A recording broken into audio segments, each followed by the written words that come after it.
أعوذ بالله من الشيطان الرجيم. بسم الله الرحمن الرحيم. الحمد لله نحمده ونستعينه ونستغفره ونعوذ بالله من شرور أنفسنا ومن سيئات أعمالنا. من يهده الله فلا مضل له ومن يضلل فلا هادي له. أشهد أن لا إله إلا الله وحده لا شريك له وأشهد أن محمدا عبده ورسوله. أما بعد. கண்ணியமும் பெரும் கருணையும் நிறைந்த எல்லாம் வல்ல அல்லாஹ்வின் நல்லடியார்களே, உங்கள் அனைவரும் மீதும் அல்லாஹ்வின் சாந்தியும் சமாதானமும் என்றென்றும் நிலவட்டுமாக என்று பிரார்த்தனை செய்தவனாக இந்த உரையை ஆரம்பம் செய்கிறேன். அன்பார்ந்த சகோதர சகோதரிகளே, தமிழ்நாடு தௌஹீத் ஜமாத் வேப்பம்பேட்டை கிளை சார்பாக இந்த தர்பியா நிகழ்ச்சியில் கொள்கை சம்பந்தமாகவும் நற்குணங்களால் ஏற்படும் நன்மை சம்பந்தமாகவும் சில செய்திகளை நாம் பார்க்க இருக்கிறோம். இந்த செய்திகள் ஏன் சொல்லப்படுகிறது என்று சொன்னால், ஒரு மூமினை பொறுத்தவரைக்கும் அவனுடைய உண்மையான வாழ்க்கை என்பது மறுமை வாழ்க்கை தான். இந்த உலக வாழ்க்கையை பொறுத்தவரைக்கும் இது ஒரு சோதனை களம் என்று சொல்லி அல்லாஹ் ரப்பல் ஆலமீன் திருமறை குர்ஆனில் சொல்லி காட்டுகிறான். நீங்கள் எப்படி செயல்படுகிறீர்கள் என்பதை சோதிப்பதற்காகத்தான் இந்த வாழ்க்கையும் மரணத்தையும் நாம் ஏற்படுத்தியிருக்கிறோம் என்று சொல்லி அல்லாஹ் ரப்பல் ஆலமீன் இந்த உலக வாழ்க்கை என்பது இது நீங்கள் செய்யக்கூடிய செயல்களுடைய சோதனை களம் என்பதை வலியுறுத்துகிறான். இந்த உலக வாழ்க்கை என்பது வீணும் விளையாட்டும் தவிர வேறில்லை என்பதையும் அல்லாஹ் ரப்பல் ஆலமீன் திருமறை குர்ஆனில் நமக்கு சொல்லி காட்டுகிறான். அதே மாதிரி அல்லாஹ்வின் தூதர் ஸல்லல்லாஹு அலைஹி வஸல்லம் அவங்க சொல்லும்போது, இந்த உலகத்தில் நீ அந்நியனை போல இரு என்று சொல்லி காட்டுகிறார்கள். அப்போ இந்த உலக வாழ்க்கைக்கும் ஒரு மூமினுக்கும் உள்ள தொடர்பு என்பது ரொம்ப எளிமையானது தான். அந்த எளிமையான ஒரு விஷயத்தில் நாம் எப்படி உலகத்தில் நடந்து கொள்கிறோம் என்பது ரொம்ப முக்கியமான ஒரு விஷயமாக இருக்கிறது. கொள்கை அளவில் நாம் உறுதியான ஆளாக இருக்கிறோமா? நற்குணங்களில் சிறந்தவர்களாக இருக்கிறோமா? நம்மை கொண்டு உலகத்துக்கு பிரயோஜனமா அல்லது உலகத்துக்கு பாரமாக நாம் இருக்கிறோமா? இதெல்லாம் ரொம்ப முக்கியமான ஒரு விஷயமாக நாம் கவனிக்கப்படுகிறோம். நமது செயல்களில் எல்லாமே நன்மையும் தீமையும் பதிவு செய்யப்படுகிறது என்பது ரொம்ப முக்கியமான ஒரு விஷயம். தாந்தோக்கித்தனமாக நாம் செயல்பட முடியாது. நம்முடைய நிலைகள் எல்லாமே நாளை மறுமை நாளில் விசாரிக்கக்கூடிய ஒரு அம்சமாக இருக்கிறது என்பதை மூமின்களாகிய நாம் கருத்தில் கொள்ள வேண்டும். நமது செயல்பாடுகளில் நிதானம் தேவை. நமது செயல்பாடுகளில் பிறர் நலம் என்பது ரொம்ப முக்கியமான விஷயம். நமது செயல்பாடுகளில் பிறர் நல்ல நிலையை அடைந்து கொள்ளக்கூடிய ஒரு நிலையை நாம் ஏற்படுத்த வேண்டும். நமது செயல்பாடுகளில் பிறர் நேர்வழி பெற வேண்டும். நமது செயல்பாடுகளில் பிறர் சமுதாயத்திற்கு நல்ல காரியங்களை செய்யக்கூடியவர்களாக மாற வேண்டும்.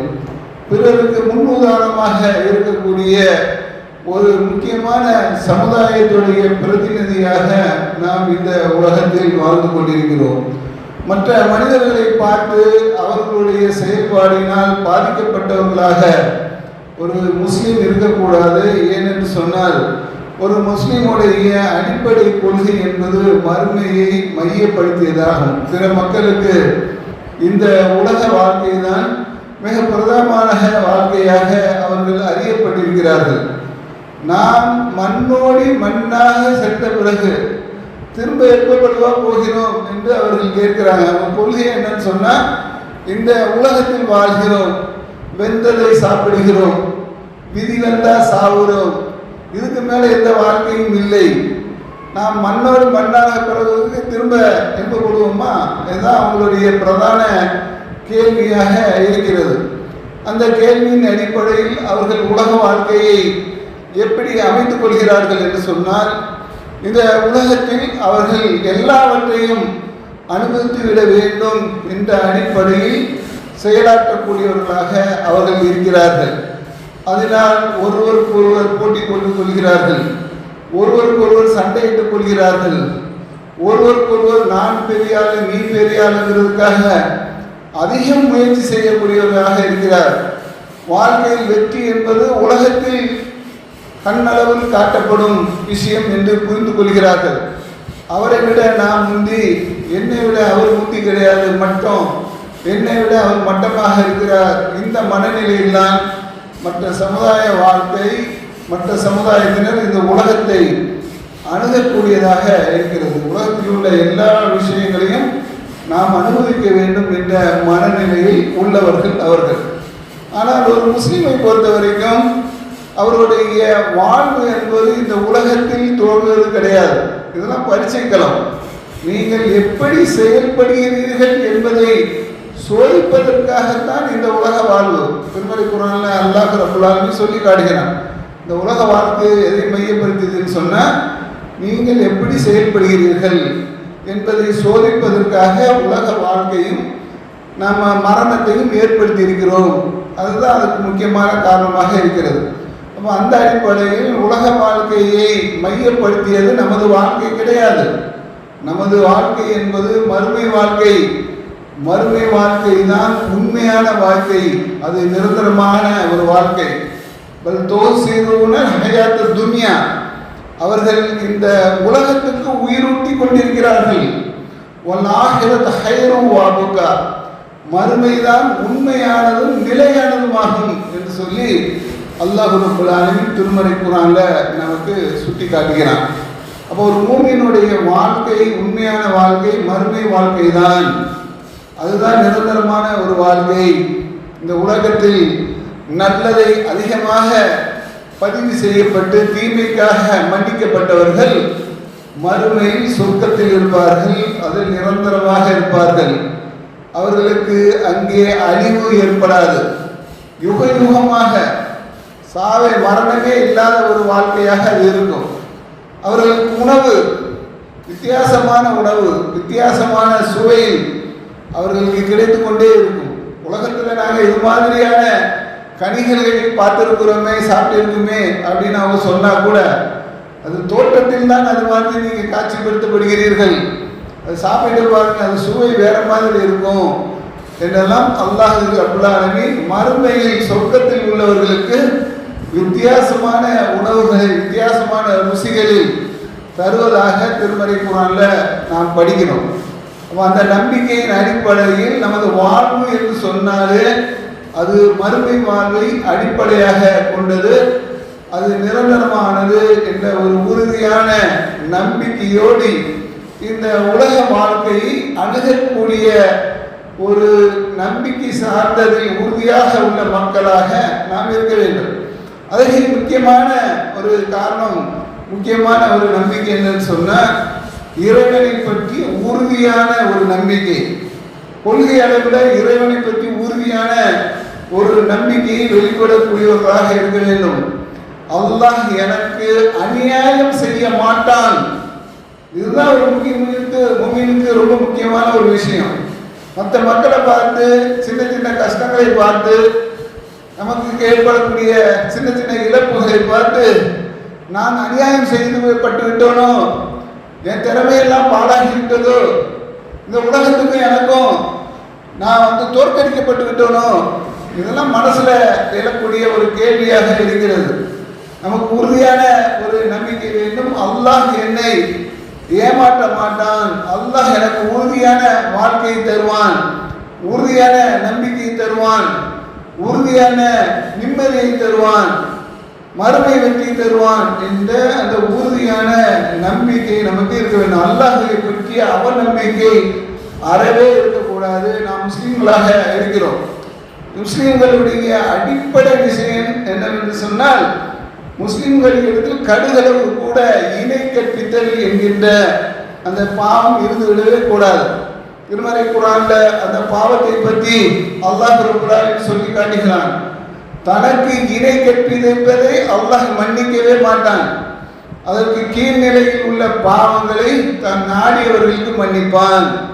மன்னிக்கும் தன்மையினுடைய மனிதன் அடிப்படையில் என்று சில செய்யக்கூடிய செயல்களை செய்தோம் என்று சொன்னால் நிச்சயமாக அல்லாஹ் நம்மை பரிசுத்தப்படுத்துவான், மறுமை வெற்றியை நமக்கு தருவான்.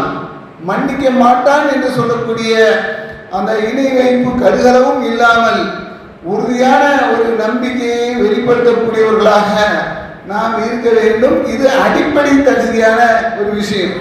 நமது தகுதிகளில் ரொம்ப முக்கியமான தகுதி என்னன்னு சொன்னால் இணை கற்பித்தல் என்பது இருக்கக்கூடாது.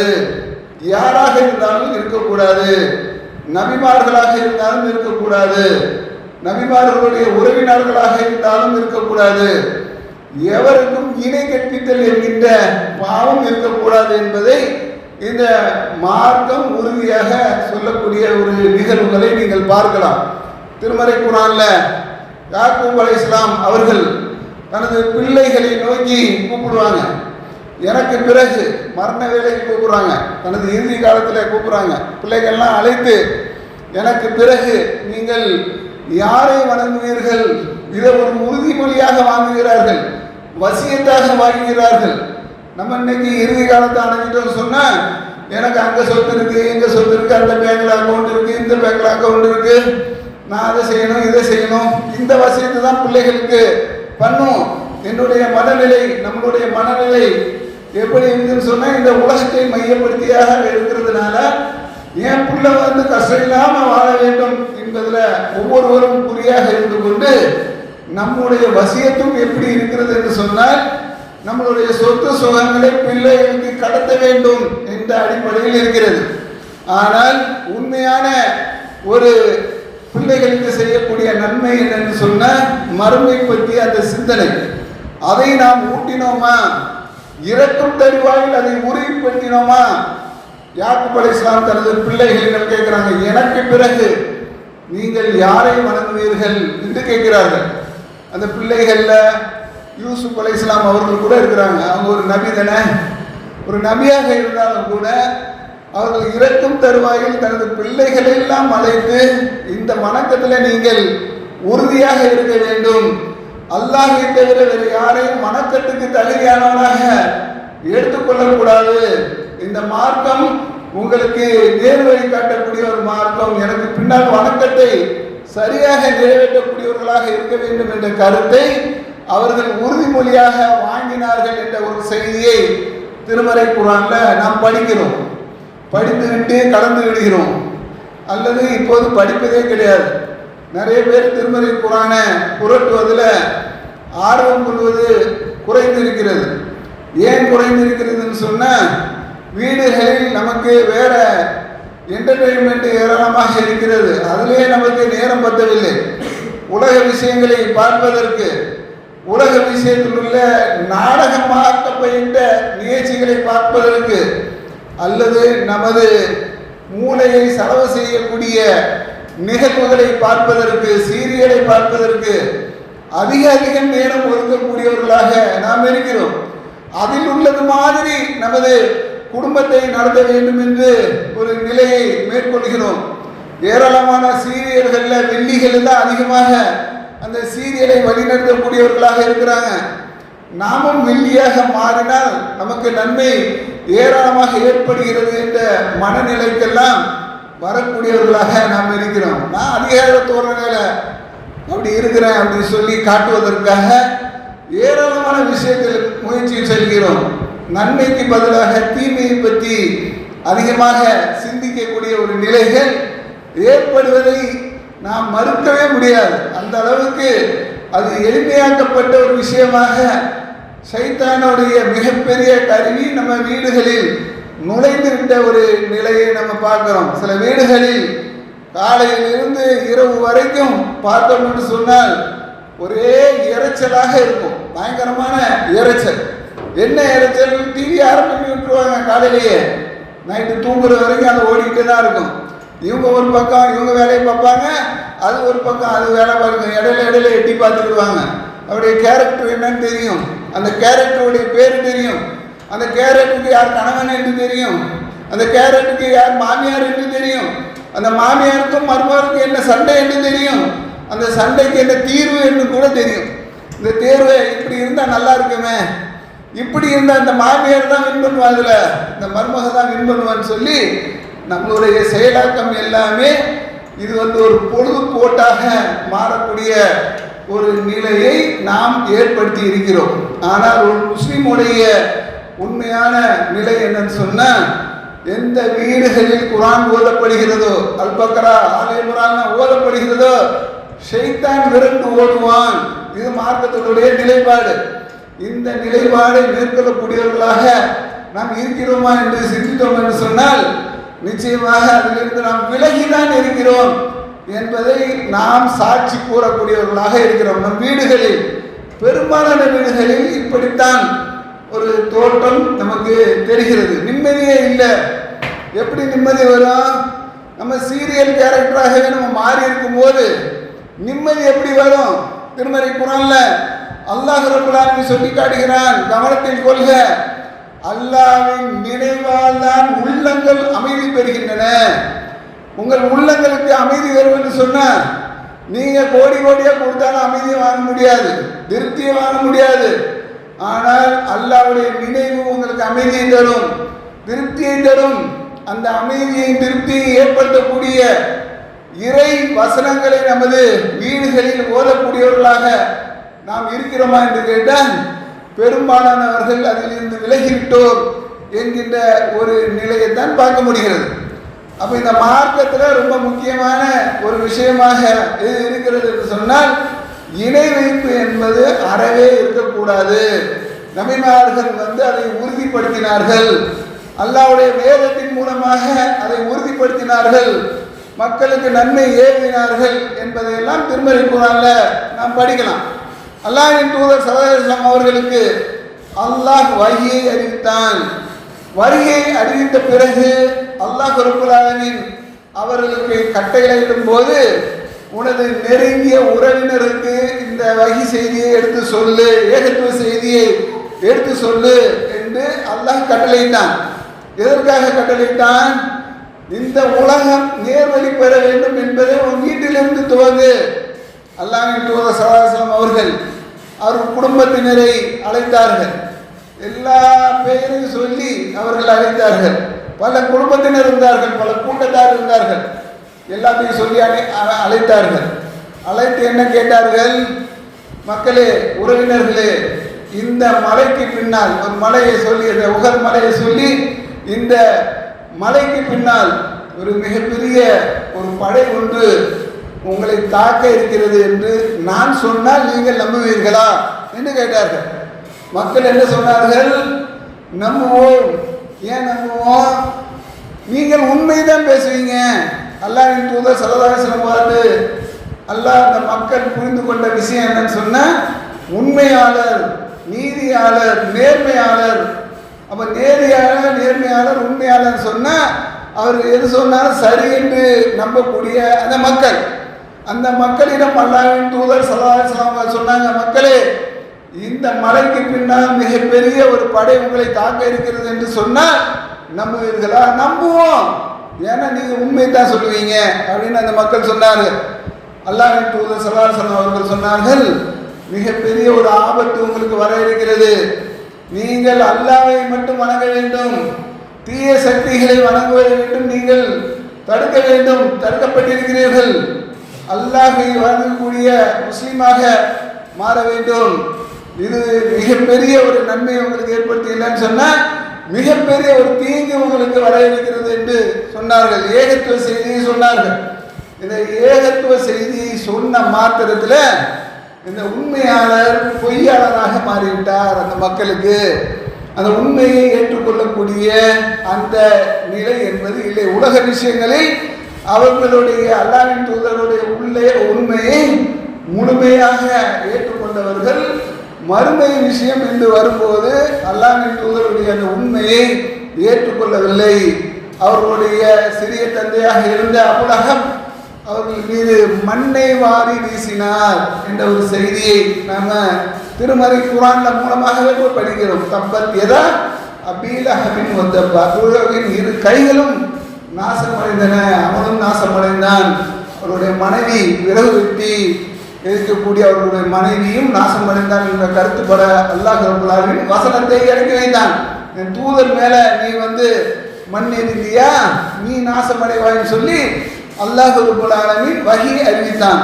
அப்ப செய்தி என்னன்னு சொன்ன, ஏகத்துவ செய்தியை தனது வாரிசுகளுக்கு கடத்துவதில் நபிமார்களும் தயங்கவில்லை. அதை முதல்வேளையாக செய்தார்கள். அதை கட்டளையாகவும் அல்லாஹ் ஆக்கினான் என்பதை நாம் பார்க்கிறோம்.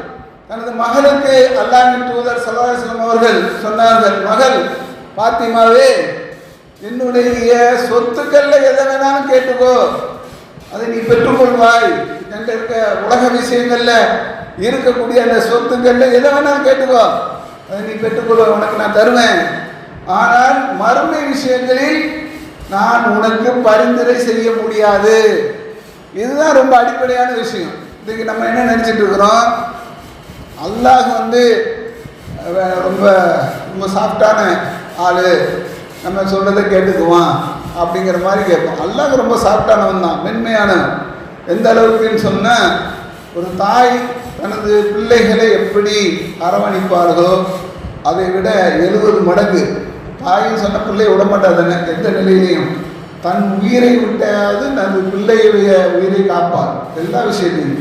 அப்போ அந்த அளவுக்கு தாய் பிள்ளை மேலே ரொம்ப பரிவு காட்டுவாள், அன்பு காட்டுவாள்.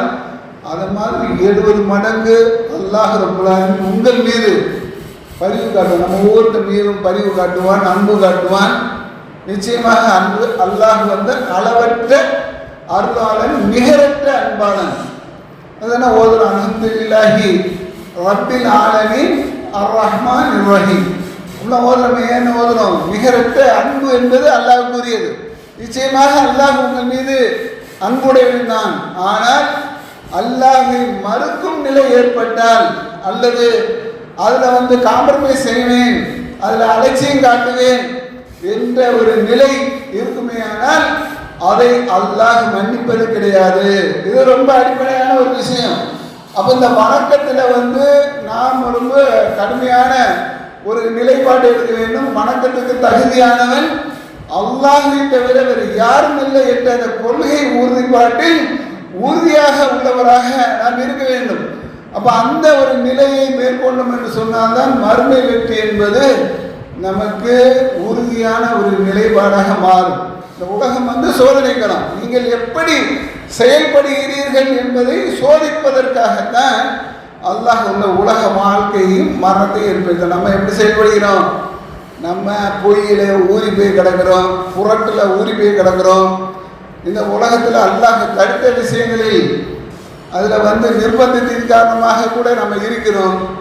நம்மளுடைய அந்த பொழுதுபோக்கு, அது ஆசை பாசங்கள் எல்லாம் உலகத்தை சார்ந்ததாக இருக்கிறது.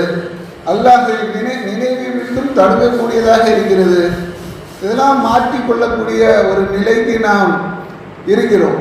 நன்மையை தடுக்கக்கூடிய காரியங்களிலிருந்து விலக வேண்டும்.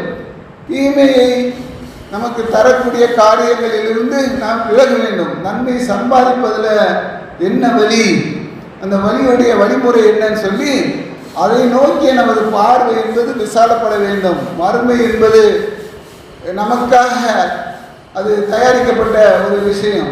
மூமின்களுக்கு மறுமையில் சொர்க்கம் நிச்சயம். அதை பால்படுத்துவதற்கான விஷயங்கள் இந்த உலகத்தில் நம்மிடம் ஏற்பட்டுவிடக்கூடாது. அல்லாஹ்வின் தூதர் ஸல்லல்லாஹு அலைஹி வஸல்லம் அவர்களுக்கு அவர்களுடைய கொள்கையை மக்களுக்கு சொல்லும்போது அவர்களுக்கு பாதுகாப்பாக இருந்தவர் அபூதாலிப் அவர்கள். அவர் ரொம்ப பாதுகாப்பாக இருந்தாங்க. அவர்களுக்கு அல்லாஹ்வின் தூதரை தாக்க வரும்போதெல்லாம் அபூதாலிபுடைய அவங்க கேள்வி கேட்பாங்க. அப்படிங்கிறதுனால அல்லாஹ்வின் தூதரை தாக்காமல் இருப்பார்கள். பாதுகாப்பாக இருந்தவர்கள் அபூதாலிப். அவர்களுடைய மரண வேலையை நெருங்குகிறது. அவருடைய மரண வேலையை நெருங்கும் போது அல்லாஹ்வின் தூதர் ஸல்லல்லாஹு அலைஹி வஸல்லம் அவங்களுடைய அருகில் போய் இருந்துட்டு, எனது சிறிய தந்தையே, நீங்கள் ஏகத்துவத்தை ஏற்றுக்கொள்ளுங்கள். இது ரொம்ப முக்கியமான விஷயம் தானே. இன்றைக்கி நம்ம வீட்டில் யாராவது இறந்து போட்டாங்கன்னு சொன்னால் எவ்வளோ சொத்து என்ன இது இல்லைன்னு சொன்னால் அவர்களை இழிவாக இருக்குது. என்னத்தை சம்பாதிக்க வச்சுருக்கோம், ஒன்றும் இல்லை, தூக்கி தூர போடுங்க அப்படிங்கிற அளவுக்குலாம் அந்த சொத்து பத்தை வச்சு தான் மதிப்பிடுறோமே தவிர அந்த நல்ல செயலை வைத்து நாம் மதிப்பிடுவது என்பது ரொம்ப கம்மியான ஒரு நிலையாக இருக்கிறது.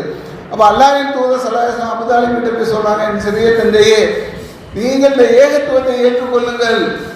மிகப்பெரிய ஒரு வாய்ப்பு அவங்களுக்கு வழங்கப்படுகிறது பாருங்க. அந்த மார்க்கம் நல்லவர்களுக்கு எவ்வளவு பெரிய வாய்ப்பை வழங்குகிறது. அவர்கள் நல்லவராக இருந்த அறியப்பட்ட காரணத்தினால், இந்த மார்க்கத்துக்கு ரொம்ப உதவியாக இருந்தார்கள் என்று அறியப்பட்ட காரணத்தினால் அவர்களுக்கு மிகப்பெரிய வாய்ப்பு வழங்கப்படுகிறது.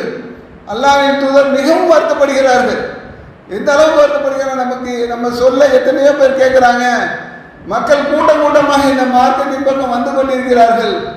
ஆனால் எனது விருப்பத்துக்குரிய எனது சிறிய தந்தை இன்னும் அதை ஏற்றுக்கொள்ளவில்லையே என்று சொல்லி கவலைப்பட்டவர்களாக அபூ தாலிப் சொன்னாங்க, என் சிறிய தந்தையே, நீங்கள் இந்த மார்க்கத்தை ஏற்றுக்கொள்ளுங்கள், உங்களுக்காக அல்லாஹ்விடம் நான் பரிந்துரை செய்வேன். எவ்வளவு பெரிய ஒரு நன்மையான ஒரு விஷயம் பாருங்க. அல்லாஹ்வின் தூதருடைய பரிந்துரை, நிரந்தரமான வாழக்கூடிய அந்த சொர்க்கத்துக்கு உண்டான பரிந்துரை அபூ தாலிபுக்கு முன்வைக்கப்படுகிறது. இறக்கும் தருவாயில் அவர் இறக்கும் தருவாயில் அதை ஏற்றுக்கொண்டான்னு சொன்னா உலக நிர்பந்தம் கூட அவருக்கு ஏற்படுவ போவது கிடையாது. அடுத்தது அவருக்கு இறப்பு தான். அந்த மாதிரியான ஒரு சூழல்ல கூட இந்த ஏகத்துவம் அவர்களுக்கு கிடைக்காமல் போகிறது.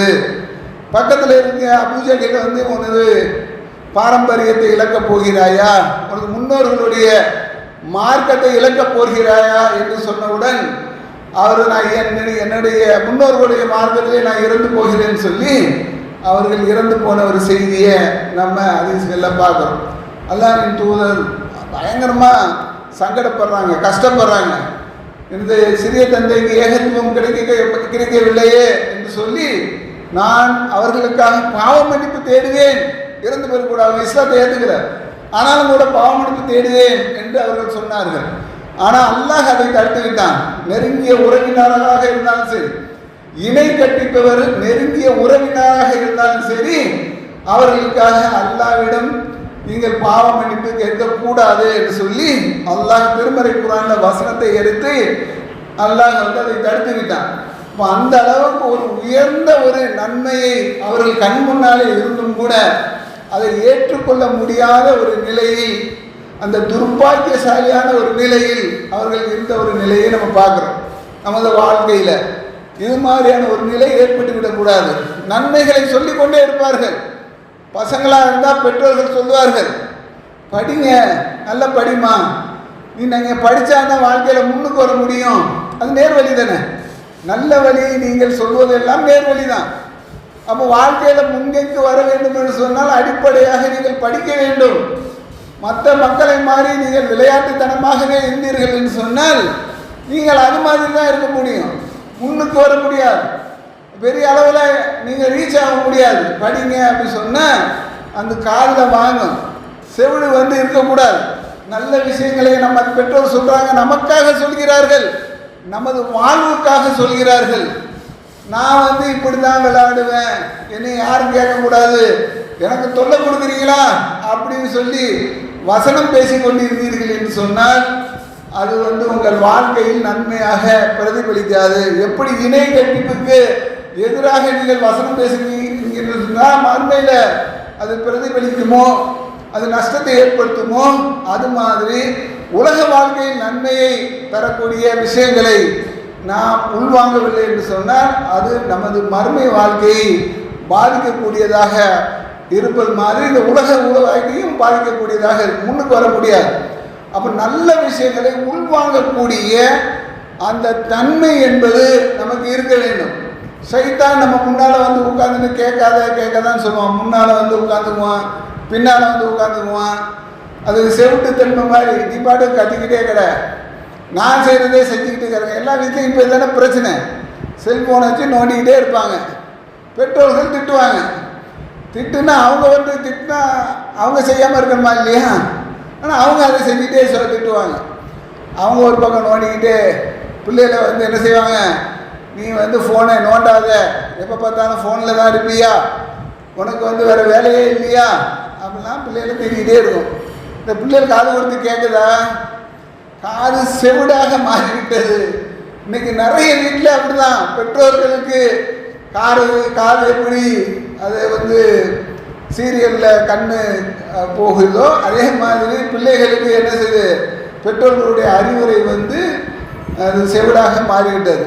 அப்படி தானே இருக்குது, இல்லைன்னு சொல்ல முடியுமா? எல்லார் வீட்லேயும் உள்ள ஒரு பிரச்சனையாக, பொது பிரச்சனையாக இது மாறிவிட்டது. ரொம்ப சின்ன அளவில் உள்ள அந்த பிள்ளைகள் தான் ஆமாம் நமது பெற்றோர், அவர்கள் நமது நன்மைக்காக பேசுகிறார்கள், நம்மளுடைய நல்வாழ்வுக்காக பேசுகிறார்கள் என்று சொல்லி ரொம்ப சின்ன நம்பரில் உள்ள பிள்ளைகள் உள்வாங்கி அதை செயல்படுத்தினார்கள் என்று சொன்னால் அந்த பிள்ளைகள் நல்ல நிலைமைக்கு வருவது நம்ம கண்கூடாகவே பார்க்கலாம். பொறுப்புள்ள பிள்ளைகள் உலகத்தில் நல்ல நிலைக்கு வரும். அதே பொறுப்புள்ள பிள்ளைகள் நன்மையை ஏற்படுத்தக்கூடிய கொள்கை விஷயங்களில் அவர்கள் உறுதியான நிலைப்பாட்டில் இருப்பார்கள் என்று சொன்னால் மறுமை வெற்றியும் அவர்களுக்கு கிடைக்கக்கூடிய அந்த பிரகாசமான வாய்ப்புகள் ஏற்பட்டுவிடும். இது ஒன்றோடு ஒன்று தொடர்பு கொள்ளக்கூடிய ஒரு விஷயம். நல்ல விஷயங்களை காது கேட்கிறதா, இதுதான் ரொம்ப முக்கியமான விஷயம். அப்போ இறப்பு தருவாயில வந்து அபுதாலிபுக்கு மிகப்பெரிய ஒரு பொசிஷனை இந்த மார்க்கம் கொடுக்கிறது, நன்மையை கொடுக்கிறது. அவர் ஏற்றுக்கொள்ளவில்லை, நரகவாசியாக மாறிவிட்டார் என்ற ஒரு செய்தியை நம்ம ஹதீஸ்களிலிருந்து பார்க்குறோம். அல்லாஹ்வின் தூதர் ஸல்லல்லாஹு அலைஹி வஸல்லம் அவங்ககிட்ட வந்து ஒரு பையன், ஒரு சிறுவர், ஒரு இளைஞர் கேட்குறார், அல்லாஹ்வின் தூதரே, எனது தந்தை எங்கே இருப்பார்? மர்மையை பற்றி தான் கேட்குறார். சொர்க்கத்தில் இருப்பாரா நரகத்தில் இருப்பாரா என்று சொல்லி கேட்குறாரு. அல்லாஹ்வின் தூதர் என்ன சொல்கிறாங்கன்னு சொன்னால், நரகத்தில் தான் இருப்பாங்க. தந்தையா தாயின்னு நினைக்கிறேன், தாய் எங்கே இருப்பாங்கன்னு சொன்னால் நரகத்தில் தான் இருப்பாங்கன்னு சொன்னால் அவருக்கு மனம் வருத்தம் ஆகும். எனக்கு தாய் வந்து நரகத்தில் இருப்பாங்கன்னு சொல்லிட்டாங்களே அப்படின்னு சொல்லி எல்லாருக்கும் அப்படி தானே இருக்கும். நமது தாய், நமது பெற்றோர் நல்ல நிலையை அடைய வேண்டும்னு சொல்லி ஒவ்வொருத்தரும் யோசிப்போம். அது முழுமையில் இருக்கக்கூடியவர்களுக்கு அதிகமான பாசங்கள் இருக்கும். உலகத்தில் இருக்கும்போது கவனிக்கிறோமோ இல்லையோ, இறந்த பிறகு அவர்களுடைய பாசம் நமக்கு ஏற்படும். அவர்கள் செய்த நல்ல விஷயங்கள்லாம் கண்ணு முன்னால் தோணும். எங்கள் அம்மா எனக்காகவே இந்த அறிவுரை சொன்னார்களே, நான் கேட்கவில்லையே. இந்த கேட்காத நிலையெல்லாம் எப்போ ஏற்படும் சொன்னால் அம்மா கபருக்கு போன பிறகு தான் ஏற்படும். நல்ல நிலையில் இருக்கும்போது ஏற்படல. அது இருந்துச்சுன்னு சொன்னால் நம்ம நல்லா ஆயிருப்போம். அப்போ அந்த காதுகளுடைய அந்த செவிட்டுத்தன்மையின் காரணமாக நல்ல விஷயத்தை நாம் அங்கீகரிக்கவில்லை என்று சொன்னால் அது நமக்கு இழப்பாக மாறும். அவர் பெற்றோர்களுக்காக அந்த இரக்க உணர்வு என்பது நமக்கு வருகிறது. அவர்களை இழந்த பிறகு அந்த அந்த இளைஞர் கேட்குறார், என் தாயார் எங்கே இருப்பாங்கன்னா அவங்க வந்து நரகத்தில் இருப்பாங்கன்ற சொன்னாங்க. அவர் அழுதுகிட்டே திரும்புகிறார். ஒரு நாள் அவருடைய வருத்தத்தை பார்த்து அல்லாஹ்வின் தூதர் ஸல்லல்லாஹு அலைஹி வஸல்லம் அவங்களை கூப்பிட்டு, எனது தாயாரும் நரகத்தில் தான் இருப்பாங்க, உனது தாயார் நரகத்தில் இருக்கிற மாதிரி எனது தாயாரும் நரகத்தில் தான் இருப்பாங்கன்னு சொல்லி அவரை வந்து அவரிடம் அந்த அல்லாஹ்வின் தூதர் சொல்லும்போது இதனுடைய உளவியல் வந்து நம்ம புரிந்து கொள்ள கடமைப்பட்டிருக்கிறோம். எந்த ஒரு கஷ்டமாக இருந்தாலும் நமக்கு மட்டும்தான் அப்படின்னு சொன்னால் நமக்கு அதிக துயரம் நமக்கு ஏற்படும். எல்லாத்துக்கும் சொன்னால் அதை நம்ம பொருத்தி கொள்வோம். உதாரணத்துக்கு சொல்கிறீங்களேன், நல்ல சீரியலில் நம்ம மூழ்கி இருக்கிறோம், பயங்கரமான சீன். இந்த மாமியார் மண்டையே மருமக உடைக்கக்கூடிய சீன், அந்த மாதிரி சீன் வச்சுங்க கரெக்டாக. அது ரொம்ப மும்மலமாக நம்ம பார்க்கக்கூடிய நேரத்தில் கரண்டு போயிடுச்சு. இப்போ நம்ம நிலை என்ன ஆகும்? அவ்வளோதான். எத்தனை பேர் எத்தனை வார்த்தை சொல்லி திட்டுவோம் தெரியுமா? இந்த கரண்ட்டுக்காரன் ஈபி, கரண்ட்டுக்கு அறிவு இருக்கா? கரண்ட்டுக்கு அறிவு இருக்கா? கேட்டு எப்படி? கரண்ட்டுக்கு அறிவு இருக்கா? இப்போதான் போகணுமா?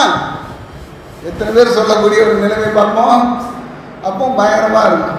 வெளியே வந்து பார்த்தா யார் வீட்லேயும் கரண்ட் இருக்காது, யார் வீட்லேயும் இல்லையா, அப்போ பரவாயில்ல.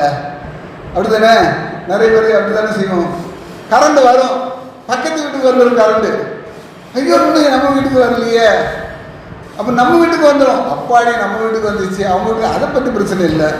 அப்போ உளவியல், மனிதர்களுடைய உளவியல் எப்படி இருக்குதுன்னு சொன்னால், பிறருக்கு ஏற்படும் துன்பம் மாதிரி நமக்கு ஏற்படும் துன்பம் மாதிரி பிறருக்கு ஏற்பட்டால் அது ஓரளவுக்கு நம்மால் கிரகித்து கொள்ள முடிகிறது, அதை ஏற்றுக்கொள்ள முடிகிறது. துன்பத்துடைய அளவுகோல் இந்த உலகத்தை பொறுத்தவரைக்கும் நமக்கு எப்படி இருக்குதுன்னு சொன்னால், அடுத்தவர்களுக்கு ஏற்படாமல் நமக்கு மட்டும் ஏற்பட்டால் அது அது மிகப்பெரிய ஒரு வருத்தமான ஒரு செய்தியாக நமக்கு மாறுகிறது. அப்படி இல்லாமல் எல்லாத்துக்கும் இருக்குன்னு சொன்னால் அதை ஏற்றுக்கொள்ளக்கூடிய ஒரு பக்குவம் கூட அந்த உலகியலில் இருக்கிறது. அதனால தான் அல்லாஹ்வின் தூதர் சொல்கிறாங்க, எனது தாயும் உனது தாயும் நரகத்தில் தான் இருப்பாங்கும் போது அவர் அதை தேசியாக எடுத்துக்கொண்டார் என்ற ஒரு நிலைமையை நம்ம பார்க்கணும். ஒரு செய்தின்னு சொன்னால் இணை வைப்பாளர்களுக்கு நரகம், இதுதான் அடிப்படை. அல்லாஹ்வின் தூதருடைய தாயாராக இருந்தாலும் சரி, தந்தையாக இருந்தாலும் சரி, இணை வைப்புங்கிற அந்த கொள்கையை எந்த வடிவத்தில் நாம் அங்கீகரித்தாலும் அதற்கு மறுமையுடைய நிலை என்பது நரகம் என்கின்ற ஒரு அடிப்படை விஷயத்தை நாம் புரிந்து கொள்ளக்கூடியவர்களாக இருக்க வேண்டும். மிகப்பெரிய ஒரு பாக்கியமாக இந்த பாக்கியம் நமக்கு தரப்பட்டிருக்கிறது. இது ரொம்ப முக்கியமான விஷயம். நம்மகிட்ட இருக்கிறது, இல்லாத ஒன்றதை பற்றி நம்ம பேசல. நாம் அல்லாஹ்வை ஏற்றுக்கொண்டிருக்கிறோம், உறுதியாக நம்புகிறோம். மறுமை இருக்கிறது என்று உறுதியாக நம்புகிறோம். தூதர்களை நம்புகிறோம், தூதர்கள் நமக்கு நேர்வழியை சொன்னார்கள். அல்லாஹ்வுடைய வேதத்தின் மூலமாக வேதங்களை நம்புகிறோம். வானவர்கள் நம்புகிறோம். இந்த சபையில் கூட வானவர்கள் இருப்பார்கள், அல்லாஹ்விடம் செய்தியை எடுத்துக்கொண்டு போவார்கள், நம்புகிறோம். நமக்கு வலது புறத்திலும் இடது புறத்திலும் நன்மையை தீமையை எழுதக்கூடிய வானவர்கள் இருக்கிறார்கள், நம்புகிறோம். நம்பிக்கை சார்ந்த விஷயம்தான் அடிப்படையாக இருக்கிறது. அந்த கொள்கையில நாம் உறுதியாக இருக்கிறோம். மறுமையில் இதற்குண்டான நன்மையை நாம் காண்போம் என்ற உறுதியான ஒரு பாக்கியத்தோடு நாம் செயல்பட்டோம் என்று சொன்னால் மறுமை வாழ்க்கை நிரந்தரமான ஒரு வாழ்க்கை நமக்கு வசப்படுத்தக்கூடியதாக இருக்கும். இல்லைன்னு சொன்னால் என்ன ஆகும்? மிகப்பெரிய தீமைக்கு ஆளாகக்கூடியவர்களாக நாம் மாறிவிடுவோம்.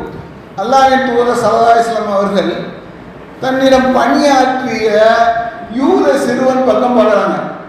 அந்த யூத சிறுவன் எப்படி இருக்கான்னு சொன்னால், அவர் நோய்பட்டவராக, அவர் ரொம்ப உடம்பு சரியில்லாதவராக இறக்கும் தருவாயில் இருக்கிறார்.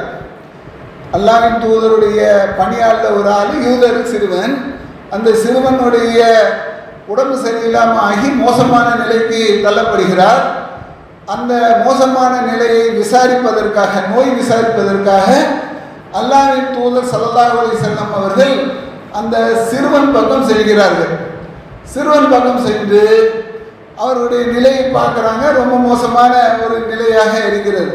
அப்போ அந்த சிறுவனிடம் அல்லாஹ்வின் தூதர் சொல்கிறாங்க, சிறுவனே நீ இஸ்லாத்தை ஏற்றுக்கொள் என்று எப்படி அபூ தாலிபுக்கு அல்லாஹ்வின் தூதர் ஸல்லல்லாஹு அலைஹி வஸல்லம் அவர்கள் முன்வைத்தார்களோ, எப்படி நபிமார்கள் தனது பிள்ளைகளுக்கு இந்த ஏகத்துவ செய்தியை முன்வைத்தார்களோ, அதே மாதிரி தனது பணியாளருக்கும் அதே அக்கறையோடு அல்லாஹ்வின் தூதர் ஸல்லல்லாஹு அலைஹி வஸல்லம் அவர்கள் சிறுவரே நீ இஸ்லாத்தை ஏற்றுக்கொள் என்று சொல்லி ஏகத்துவ செய்தியை முன்வைக்கும் போது அந்த யூத சிறுவர் தனது தந்தையை பார்க்கிறார். தந்தை சொல்றாரு, மகனே நீ அபுல் காசிமுடைய பேச்சை கேள், அவருடைய சொல்லை ஏற்றுக்கொள் என்று தந்தை அந்த உண்மைக்கு வழிகாட்டுகிறார். அந்த சிறுவர் இஸ்லாத்தை ஏற்றுக்கொள்கிறார்.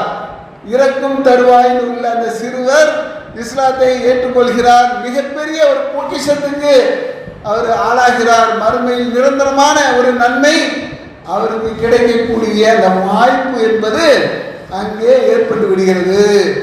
அல்லாஹ்வின் தூதருடைய குடும்பத்தாருக்கு கிடைக்காத அந்த வாய்ப்பு ஒரு யூத சிறுவனுக்கு ஏற்பட்டு விட்டது, கிடைத்து விட்டது என்பதை நாம் பார்க்குறோமா இல்லையா? அப்போ இந்த வாய்ப்பு நமக்கு கிடைத்திருக்கிறது, இந்த ஏகத்துவம் நமக்கு கிடைத்திருக்கிறது. அல்லாஹ்வின் தூதருடைய அந்த ஏகத்துவ செய்தி அதை ஏற்றுக்கொண்ட அந்த மக்களில் ஒருவராக நாம் இருக்கிறோம். இந்த உலகத்திலும் மறுமையிலும் வெற்றி தரக்கூடிய அந்த உறுதியான கொள்கை என்பது நம்மிடம் இருக்கிறது என்ற ஒரு நிலையில அதை நாம் பாதுகாக்கக்கூடியவர்களாக இருக்கிறோமா என்பது ஒரு முக்கியமான கேள்வியாக இருக்கு. கொள்கையில் எந்த சமரசமும் நம்ம செய்து கொள்ளவே கூடாது. நமக்கு நாமே சுய பரிசோதனை செய்து பார்க்கும்போது தான் நமது தவறுகள் என்னன்னு சொல்லி நமக்கு விளங்கும். சுய பரிசோதனை பார்க்குறோமா, பேங்க் பேலன்ஸை பார்க்குறோம், பேலன்ஸு கம்மியாகிட்டே வருதுன்னு சொன்னால் நமக்கு கவலை ஏற்படுகிறது. பீரோவை தேர்ந்து பார்க்குறோம், நோட்டு கட்டு கொஞ்சம் குறைந்து வந்துகிட்டே இருந்துன்னு சொன்னால் கவலை ஏற்படுகிறது. நம்ம பெரும் சிக்கலில் மாட்டிக்கொள்வோமோ, நிர்வாகத்தை நடத்த முடியாத சிக்கலில் மாட்டிக்கொள்வோமோ, நமக்கு பெரும் துன்பம் வந்து விடுகிறதோ என்று நம்ம கவலைப்படுகிறோம். அதை உரசி பார்த்துக்கிட்டே இருக்கிறோம், செக் பண்ணிக்கிட்டே இருக்கிறோம். ஆனால் நமது ஈமானிய பலத்தை நாம் செக் பண்ணக்கூடியவர்களாக இருக்கிறோமா நான் நேர்வழியில் இருக்கிறேனா, அல்லது வழி தவறின கொள்கை என்னிடம் கலந்து விட்டதா, அல்லது பிற மக்களுடைய கொள்கையில சிறிதளவில் என்னுடைய வாழ்க்கையில வந்து போகிறதா, பிறர் நலம் நாடக்கூடிய அந்த நிலை என்பது எனது குணாதிசயத்திலிருந்து மறக்கப்படிக்கப்பட்டு விட்டதா, சீரியலில் வரக்கூடிய கேரக்டராக நான் மாறிவிட்டேனா, பிற மக்களுக்கு உணவளிக்கக்கூடிய அந்த நிலையில் நான் இல்லையா, போ என்று விரட்டக்கூடியவராக நான் ஆகிவிட்டேனா, பிற மக்களை ஏளனமாக பார்க்கக்கூடியது, வார்த்தையில் கடுமையாக நடந்து கொள்ளக்கூடிய ஒரு நிலையில என்னுடைய நிலை மாறிவிட்டதா, உரசி பார்க்கணும். இந்த நிலையெல்லாம் இருந்துச்சுன்னு சொன்னா நான் மறுமையில எப்படி வெற்றி பெறுவேன்? அல்லாஹ் என்னை மன்னிக்க வேண்டுமே. உரசி பார்த்து கொண்டே இருக்க வேண்டும். இந்த உரசி பார்த்தல் என்பது நம்மளுடைய மறுமை வாழ்க்கையை உறுதியாக தீர்மானிக்கக்கூடிய செய்தியாக நம்ம மாறும். ஏன்னா உயர்ந்த ஒரு கொள்கைக்கு சொந்தக்காரர்களாக இருக்கிறோம். நமது வணக்க வழிபாடுகள், நம்மளுடைய செயல்கள் எல்லாமே அல்லாஹ்வுடைய திருப்தியை பெற்றதாக இருக்கிறதா? இது ரொம்ப முக்கியம் தானே. அல்லாஹ்வுடைய திருப்தியை பெறவில்லை என்று சொன்னால் அது எனக்கு நஷ்டமாக மாறும். நான் எவ்வளவு பெரிய காரியங்கள் செய்தாலும் சரி, அல்லாஹ்வின் தூதர் ஸல்லல்லாஹு அலைஹி வஸல்லம் சொன்ன ஒரு செய்தியை இதற்கு அடிப்படையாக கொள்ளலாம். 3 பேருடைய செய்தி உலகத்தை பொறுத்த வரைக்கும் அவர்களுக்கு அது மிகப்பெரிய ஒரு நன்மையை தரக்கூடிய ஒரு செய்தி. தர்மம் செய்து கொண்டே இருப்பார் ஒருத்தர், அதே மாதிரி ஒருத்தர் பெரிய வீரர், ஒருத்தர் பெரிய கல்விமான். இதெல்லாம் அவங்க அடிக்கடி கேள்விப்பட்ட செய்தியாக தான் இருக்கும். அந்த செய்தியுடைய அது சொல்லப்பட்ட செய்தி என்ன அப்படின்னு பார்த்தீங்கன்னு சொன்னால், அவர்கள் இந்த உலகத்தில் காட்டுவதற்காக எல்லாத்தையும் செய்தார்கள், அல்லாஹ்வுடைய திருப்தியை பெறுவதற்காக செய்யவில்லை. அதனால் அவர்களை அல்லாஹ் நரகத்தில் தூக்கி போட்டாங்கிற ஒரு நிலைமை அந்த ஹதீஸ்களில் நம்ம பார்க்குறோமா இல்லையா? அப்போ இந்த செய்தி உரசி பார்த்தல் நம்மகிட்ட இருக்கு. நம்ம அல்லாஹ்வின் திருப்தியை தேடி நம்ம செய்கிறோமா, அல்லது இந்த உலகத்துக்காக நம்மை நாம் வெளிப்படுத்துகிறோமா? பிற மக்களுக்கு நன்மையை நான் ஏவுகிறேனா, தீமையை தடுக்கிறேனா, நான் நல்ல வழியில் இருக்கிறேனா, நான் அல்லாஹ்வை நம்புகிறேனா, அல்லாஹ்வுடைய தூதரை என்னுடைய வழிகாட்டுதலாக உறுதியாக ஏற்றுக்கொண்டு இருக்கிறேனா, பிற மக்களுக்கு நன்மையை நாடுகிறேனா, எனது சொல்லில் கண்ணியம் வெளிப்படுகிறதா? இதெல்லாம் நம்ம ரொம்ப பார்ப்பதற்கு கடமைப்படுகிறோம். மறுமையில் இதெல்லாம் நமக்கு மிகப்பெரிய ஒரு கேள்வியாக மாறும். நல்ல நன்மையை சம்பாதித்த மக்களுக்கு உறுதியான ஒரு நிலை உண்டு.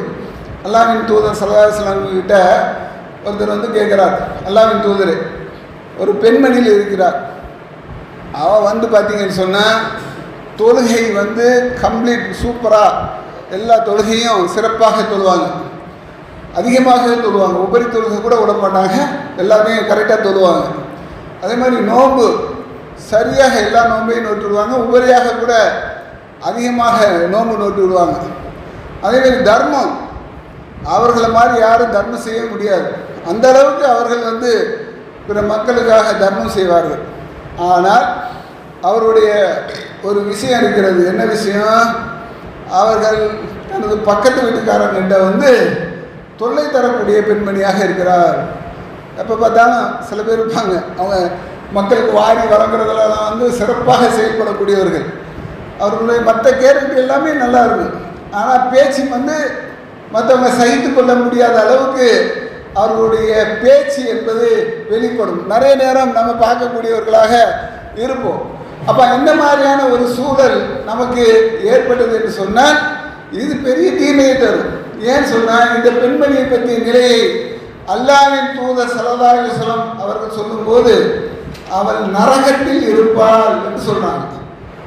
ஈமானிய பெண்மணி, ஈமான் இருக்கிறது, அல்லாஹ்வுக்காக தொழுதால், அல்லாஹ்வுக்காக நோன்பு நோற்றால், அல்லாஹ்வுக்காக வாரி வழங்கினால், ஆனால் அவளுடைய பேச்சு எப்படி இருந்துச்சு? பிற மக்களை காயப்படுத்துகிற மாதிரி அவளுடைய பேச்சு இருந்த காரணத்தினால் அவள் நரகத்தில் இருப்பாள் என்று சொல்லி அல்லாஹ்வின் தூதர் ஸல்லல்லாஹு அலைஹி வஸல்லம் சொன்னாங்கன்னு சொன்னால், இந்த தன்மை நம்மிடம் வெளிப்பட வேண்டுமா? பெண்மணியை உதாரணத்துக்கு தான் சொல்கிறாங்க. ஆணுக்கு இதே மாதிரியான ஒரு தன்மை இருந்ததுன்னு சொன்னால் அது நமக்கு நன்மையை பெற்றுத்தராது, மிகப்பெரிய ஒரு தீமைக்கு வழிகாட்டக்கூடியதாக இருக்கும். முஃமின்களே எச்சரிக்கையாக இருந்து கொள்ள வேண்டும். இது நமக்கு மிகப்பெரிய ஒரு சோதனையாக இருக்கிறது. நாம் செய்யக்கூடிய நல்லமல்கள் நமக்கு நன்மையாக மாற வேண்டும் என்று சொன்னால் நமது வார்த்தையிலும் நமது பேச்சிலும் நமது செயலிலும் கனிவான ஒரு நிலையை வெளிப்படக்கூடியவர்களாக நாம் இருக்க வேண்டும். அல்லாஹ்வின் தூதர் இன்னொரு பெண்மணியை வைத்து கேட்கப்படுகிறது. அல்லாஹ்வின் தூதரே, ஒரு பெண்மணி இருக்கிறார், அவர் கடமையான தொழுகை மட்டும்தான் தொழுவார், கடமையான நோன்பை மட்டும்தான் நோப்பார். வெண்ணை கட்டியை எப்படி தர்மம் செய்வார்களோ அது மாதிரி அளந்துதான் தர்மம் செய்வார். இவரை பற்றி என்ன நினைக்கிறாங்க? தேவையான அளவுக்கு தர்மம் செய்வாங்கன்னு பொருள். விருப்பத்துக்கு அதிகமாக, ஆடம்பரமாக, தேவைக்கு அதிகமாக, பகட்டுக்காக அதை செய்ய மாட்டார். தேவை இருக்கும்ல, பள்ளிவாசலுக்கு எவ்வளோ தேவை இருக்கும், ஒருத்தருடைய உணவுக்கு எவ்வளோ தேவை இருக்கும் அப்படின்னு சொல்லி அளந்து பார்த்து சரியாக அந்த சேவையை செய்யக்கூடிய அந்த பெண்மணி. இவரை பற்றி என்ன சொல்கிறீர்கள் என்று கேட்கும்போது அல்லாஹ்வின் தூதர் ஸல்லல்லாஹு அலைஹி வஸல்லம் அவங்க சொல்லுவாங்க, இவர் சொர்க்கத்தில் இருப்பார். எவ்வளோ பெரிய பாக்கியம்! அப்போ நல்ல செயல்கள் ஏன் அப்படின்னு சொர்க்கத்தில் இருப்பா? அவள் யாரையும் வந்து காயப்படுத்துவதில்லை. எந்த யாரையும் காயப்படுத்தாத அளவுக்கு அவருடைய வாழ்க்கையை அமைத்து கொண்டவள், பிற மக்களுக்கு தொல்லை கொடுக்காமல் இருந்தவள், அண்டை வீட்டாருக்கு எந்த தொல்லையும் தரமாட்டாள். அதனால அவன் வந்து சொர்க்கத்தில் இருப்பார் என்று சொல்லி அல்லாஹ்வின் தூதர் ஸல்லல்லாஹு அலைஹி வஸல்லம் சொன்னாங்கன்னு சொன்னால், இந்த கொள்கையும் இந்த நற்குணமும் நமது வாழ்வில் வெளிப்படக்கூடியதாக இருக்க வேண்டும். நம்மளுடைய அதிகாரம், ஆணவம், திமிரு எல்லாமே நமது மறுமை வாழ்க்கையை பாதிக்கக்கூடியதாக இருந்துவிடக்கூடாது. ஷைத்தான் நம்மளை ஏமாற்றி விடக்கூடாது. நீ பெரிய ஆளு, உன்னை மாதிரி வருமா, நீ எப்படிப்பட்ட ஆள் தெரியுமா, அவளை விட நீ எவ்வளோ பெரிய ஆளு, உன்னை விட அவள் பெரிய ஆளா அப்படின்னு அந்த ஒரு போட்டி மனப்பான்மையை இந்த சீரியல் சமுதாயம் உருவாக்கி இருக்கிறது. அதிலிருந்து விடுபட வேண்டும். அல்லாஹ்வுடைய அந்த மார்க்கத்தில் நாம் முக்கியமாக கடமையாக ஆக்கப்பட்டிருக்கிறோம். இந்த உலகின் நன்மை நமக்கு மறுமையில் வெளிப்படக்கூடியதாக இருக்கும். அப்போ அந்த நன்மையை அடையக்கூடிய நன்மக்களாக நாம் இருக்க வேண்டும். நமது கொள்கை அளவிலும் நமது குணம் அளவிலும் சிறந்த ஒரு நபராக நாம் திகழ வேண்டும். நாம் கண்காணிக்கப்பட்டு இருக்கிறோம். அணு அளவு நன்மை செய்தவர் அதை காண்பார், அணு அளவு தீமை செய்தவர் அதை காண்பார். அல்லாஹ் ரப்பல் ஆலமீன் திருமறை குர்ஆனில் சொல்லி காட்டுகிறான்.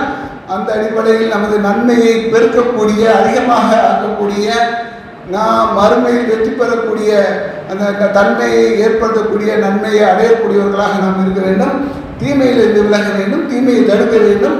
நன்மையை ஏறி தீமையை தடுத்து மக்களை நல்வழியை நோக்கி அழைக்கும் ஒருவர்களில் ஒருவராக, கூட்டத்தில் ஒருவராக நாம் இருக்க வேண்டும். அது வெற்றி பெற்ற கூட்டம் என்று சொல்லி அல்லாஹ் ரப்பல் ஆலமீன் திருமறை குர்ஆனில் சொல்லி காட்டுகிறான். அந்த மாதிரியான செயல்களில், நல்ல செயல்களில், கொள்கையில் உறுதியாக இருப்பவர்களாக, நன்மையில் உறுதியாக இருப்பவர்களாக அல்லாஹ் ரப்பல் ஆலமீன் உங்களையும் என்னையும் ஆக்கி அருள் புரிவானாக. அல்ஹம்துலில்லாஹி ரப்பில் ஆலமீன். அஸ்ஸலாமு அலைக்கும் வரஹ்மத்துல்லாஹி வபரகாத்துஹு.